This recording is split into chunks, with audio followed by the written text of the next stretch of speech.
Hello there guys, welcome back to Younes Talks Football, welcome back to a brand new video. I hope all of you are doing well today. Today is a Chelsea news video and I have to be real, I think it might be the last Chelsea news video that I do on here unless something blockbuster happens within the next couple of days. But we are going to be shifting to coverage of the World Cup, previews, looking into some insight before the tournament begins, and then the previews are going to start dropping, and then I'm going to start giving you previews and reviews of the World Cup on each day.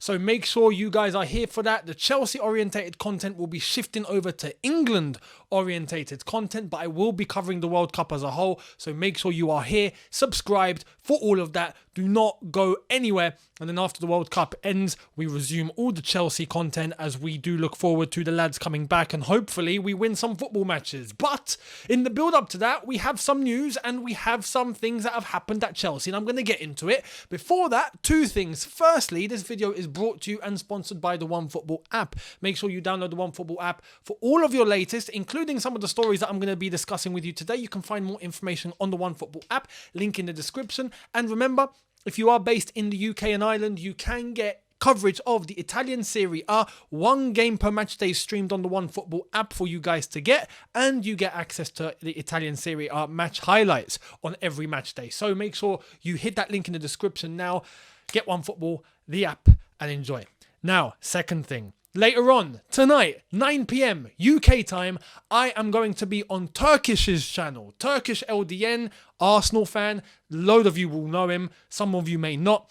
You'll find that I'm going to be on there because there is a brand new show launching, and this today is a one-off episode, but going forward, it's going to be a regular feature over on the Big Six YouTube channel because I am going to be the Chelsea rep for the new Big Six Extra show. Matisse, my good friend, is obviously the Chelsea rep currently on the Big Six, which is the normal show that has been on Turkish's channel for quite some time. There is a Big Six YouTube channel that is in place. I'll leave a link in the description. For tonight, the first episode of Big Six Extra that I'm going to be on is going to be on Turkish's channel, but going forward, it's going to be on the Big Six YouTube channel. So make sure you guys subscribed, join the conversation later on as we do get up to that, and then I think the shows are going to be beginning after the World Cup properly. Once the season resumes and we have Premier League football to talk about, because we kind of need that, then we're going to get right into it. But see all of you later on Turkish's channel. That's going to be a laugh. Now, let's get into the latest to do with Chelsea Football Club, because we've got news and I've got an opinion and I'm going to give it to you guys. By the way, just to let you know, how funny is it that we've got more clips of Cristiano Ronaldo coming out, and lo and behold, what did I say? He spoke about some of his personal circumstances with his baby and, one of his newborn, his family, the club, the Glazers. He's fired shots at the Glazers. I mean, he's gone all out. We're going to get the whole interview tomorrow and Thursday, and then we're going to make up our minds on exactly what we think. So, let's get into the Chelsea news. Starting off with a brand new appointment. And guess where he's coming from? Yep, it's not Wolves. It's not Aston Villa. Yeah, it's Brighton. Again, here it is.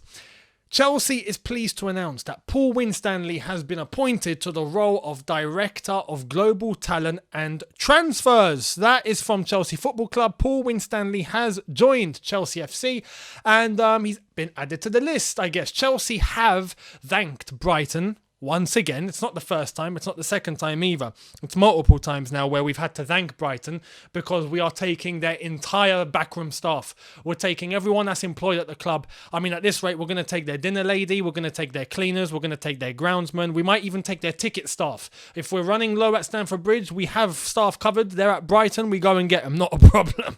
The way it's moving at the moment is quite unbelievable. We are literally going for anything Brighton, right? But anyway, in terms of recruitment and all of that, they've got a good track record, so you have to appreciate that. However, I can hear some of the sentiment of some of the fans. There are some fans that are like, you know what? They look qualified. They've done a good job at Brighton. Imagine if you give them money.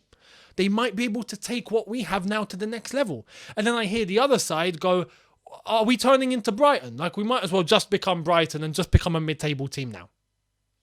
I can understand both sides. I can understand the worry that some people may have on we're just trying to get everyone Brighton and that's only going to result in us becoming Brighton. Or I also understand the fact that these guys do have skill and have done well with the resources they've had at Brighton. Now imagine if they have more resources. I hear both arguments. Time is going to tell how this is going to flourish or collapse. Anyway, let me give you a little list because there's a lot of directors. There's a lot.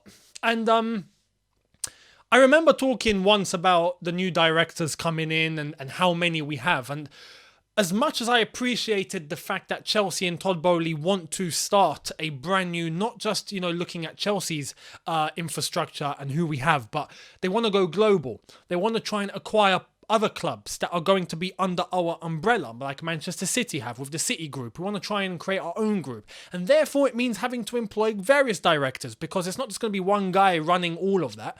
And I understand that, right? But I did also tell you guys, for Chelsea, I don't want there to be too many cooks in the kitchen. We already have a lot of people on board when it comes to the ownership, right? Todd Boehly, Clearlake Capital, couple of other shareholders, the 87-year-old Swiss guy, I forgot his name. There's quite a lot of voices there, right? Now, in the boardroom, I don't want that to get overstacked either. Let me show you a little list of the new acquisitions we've had since Roman's left and Todd Boehly's come in with his consortium. And I'll tell you what I think. And there's also another name that's about to be added on. So this isn't the full list. Actually, there's two. Brace yourselves on this. Here it is. This is the list. We have Todd Boehly, owner and chairman. Graham Potter is the coach, of course. Christopher Vival, technical director. Lauren Stewart, technical director. Joe Shields, director of recruitment. Paul Winstanley, director of global talent and transfers. Now, bearing that in mind, we also have, and let's remember, a sporting director that's going to come in and be added to that list. So that's another director. And there's been a new promotion. I was going to say appointment. It's not an appointment. It's a promotion for someone at the staff who has just become another type of director today. And to be honest, this one is actually deserved. I have to say, this one I'm actually on board with. This is the latest. Chelsea's internal restructuring has also led to a change of role for Neil Bath. Club's highly respected academy director will be director of football development and operations. Role has an involvement in first team matters. So this is, to be fair, on a footballing level, this is actually a good one. Neil Bath has done good things for Chelsea. The talent that we've had come from our academy, he's been responsible for. Neil Bath has done brilliant things with the academy. The academy is very successful, continues to win trophies, continues to be up there in terms of youth football. Neil Bath has been key to all of that. Now he's been promoted to director of football development and operations. I'm guessing that this role is going to be the bridge between academy and first team. That's going to be the link, I'm guessing, and also some of the operations involving the first team and perhaps even the academy, although he won't be academy director, but I think he will also still have a little bit of a say in terms of what goes on in the academy. But there is involvement in first team matters. Now, I don't want this to get too overcomplicated because we have to remember here, if he's going to have an involvement in first team matters, we also have a sporting director that's meant to be coming to the club at some point. So we got to be careful about how many actual voices there are here and how they're all going to work together, because there can't be too much overlapping, because if there is, as I've said, too many cooks in the kitchen isn't a good thing. Sometimes you need one head chef. Done. Kitchen runs very smoothly. I don't want there to be clashes. I don't want there to be different ideas, various ideas, sometimes too extreme ideas having to try and come together. That's my concern. In other clubs previously, it's been a problem. I hope that this isn't going to be a problem, although, as I've said, I understand that there are going to be times where, for example, the two technical directors, they're obviously not going to be doing the exact same job. I presume one is going to be more involved with Chelsea and the other is going to be more involved with the new umbrella of football clubs that we're trying to bring in. So I'm guessing that, surely Todd Boehly and everyone's thought about this. I just hope they've thought about it correctly and it's going to work, because we are in a period of instability at the moment, on and off the pitch. I think we can all agree. Especially on the pitch right now, we don't look like we know how to play football. So we can't just collapse completely. We need to keep a sort of level of standard and try and build upon that, even if it means we drop a bit for us to climb later. but we cannot drop too far. We can't, you know. So I'm hoping this is all going to work and blend very nicely. Now, talking about on the pitch, because I've already told you previous that, you know, the team, we have players that are there that aren't good enough. We do need to go and get players. Ultimately, right now, I have my questions about Graham Potter. Not in terms of his understanding of football. I'm not saying that because, as we said, we all seen what he's done at Brighton. My concern was, is this job too big for him? And as of late, does he have the personality to be Chelsea manager? Does he have authority? Does he have command in that dressing room? Are they even listening to him? Is he putting his foot down when he needs to? Is he just letting it go? That's my doubt right now, because we don't look like we have a style. We don't look like we have an identity. Players look lost. I appreciate there are circumstances like injuries and whatnot. So yes, I know for a fact. I'm not saying Potter needs to get out. What I am saying is, when it comes to January, when it comes to the point where we have players back, when we have a chance to get transfers, that we have to do everything right, and Potter needs to do what he has to do, even if he's not Mr. Nice Guy. Because right now I get Mr. Nice Guy vibes, and I'm not on board with that, personally. Anyway, in terms of the players that we actually need, I've got a few names that have been chucked out today in terms of attacking targets, and overall, look, I still have a big problem with this. Despite some of these names, I will take these names in an instant, but why is there not one key area being addressed yet? Let's get into it. Let me show you the names that we've been linked with, especially as of today. You're going to agree with these names, but I've got another point to make. So, check this out. Rafael Leao, Leandro Trossard, Christopher Nkunku, Victor Osimhen / Ivan Toney, Chelsea's reported top attacking targets for January and next summer. I think it's safe to say we all would want Rafael Leao. Absolutely. Yeah? Trossard. It's not going to be a surprise that a manager of a club wants to bring a couple of his old players over to his new club. It happens with basically everybody, right? Nkunku. We all want Nkunku. Not a problem. Fantastic. Osimhen up front. Cool. Ivan Toney. Cool. This is a brand new attack. That basically means whatever attack we have now is going in the bin. Right? And to be honest, am I on board with that? I'm not entirely against it. We're not getting goals, right? But, my concern right now is, even with these names, we ain't scoring. I don't think we're scoring. Why? We need midfielders, please. Look, if I am going in for transfers, I am not even touching the attack yet. My prime concern is to go and get 2 top central midfielders. 1 defensive and 1 creative. Start there. If not, we are in the same situation. We're going to concede the same goals. I mean, these guys are good players, but they're not magicians. To try and turn around and say that, you know, Aubameyang can't shoot. Sterling can't, well... Before we got Sterling, I was telling you that was my one concern. But anyway, still, he's not rubbish, right? He can still hit the net, surely. Well, it looks like he's lost it. Ziyech, surely. Pulisic, surely. Mason Mount, surely. Kai Havertz, surely. These are not crap players, you know? Do you know what I mean? But throw enough opportunity coming from the midfield at these players up top, and surely they bang in 1 or 2. You know, at least. We don't have the midfield. Defensively, we don't protect ourselves. Offensively, we ain't got anyone to create something from nothing, or to get something done, or to cause some sort of havoc, or to link and create space for others to move into. You need some sort of a 10. We ain't got one.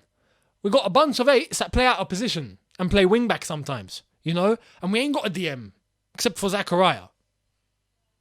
You know what I mean? But we're still going for attackers.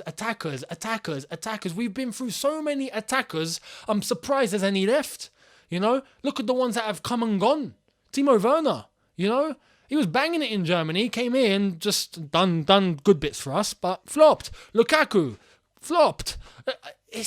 We need midfielders, man. We need to create some sort of spine and some sort of a way for us to get the ball through midfield and to protect ourselves and to create enough. Therefore, the attackers are not under constant pressure that, oh, the ball's going to come once, guys, and we have to bury it. If we don't, we ain't doing anything.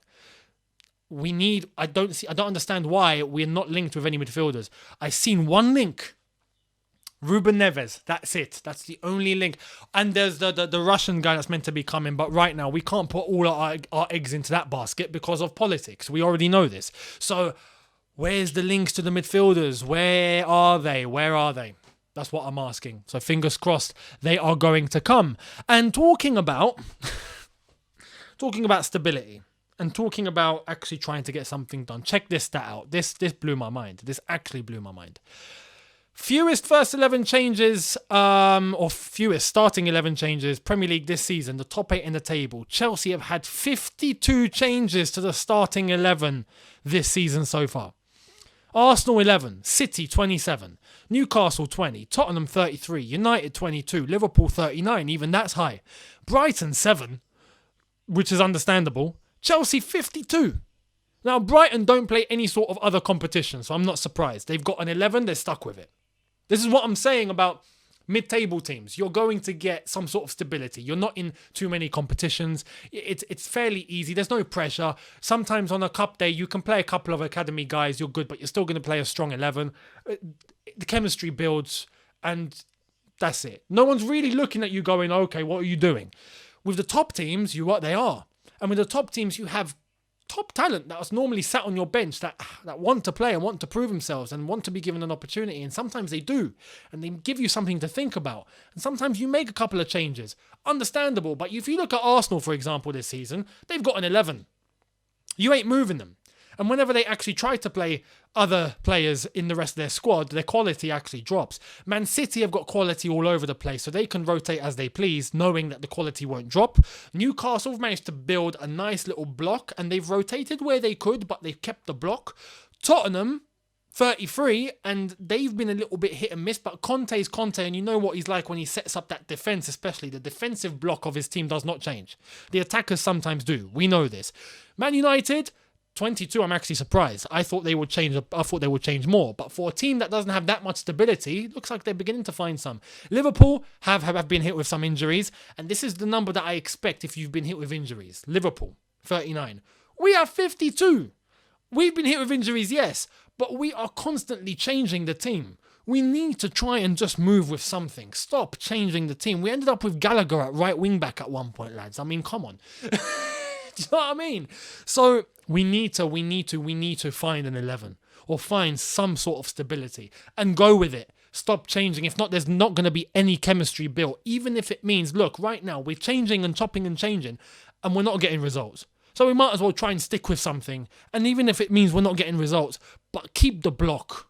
Keep the block. We need to try and find where the chemistry is going to build, which players link with what players best, and then try and look at acquisitions to bring in and help the team grow in terms of the January transfer window, the players that are going to come back from injury, and then go from there.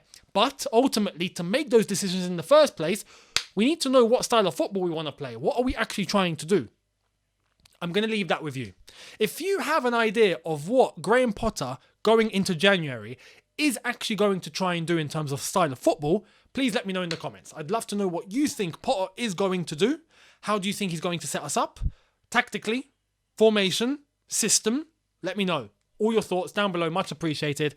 And I'll see you tomorrow for a brand new video. And don't forget, later on, Turkish's channel, I'll be there for Big 6 Extra Episode 1, the pilot, the kickoff. So it's going to be fun. I'll see all of you there. Thank you so much for watching. Hit the subscribe button if you are new. Hit the notification bell to be notified once I've uploaded. Smash the like button if you have enjoyed this. And I will see all of you later. And if not, tomorrow for a brand new video. Have a good one, people. See you then. Take care and peace.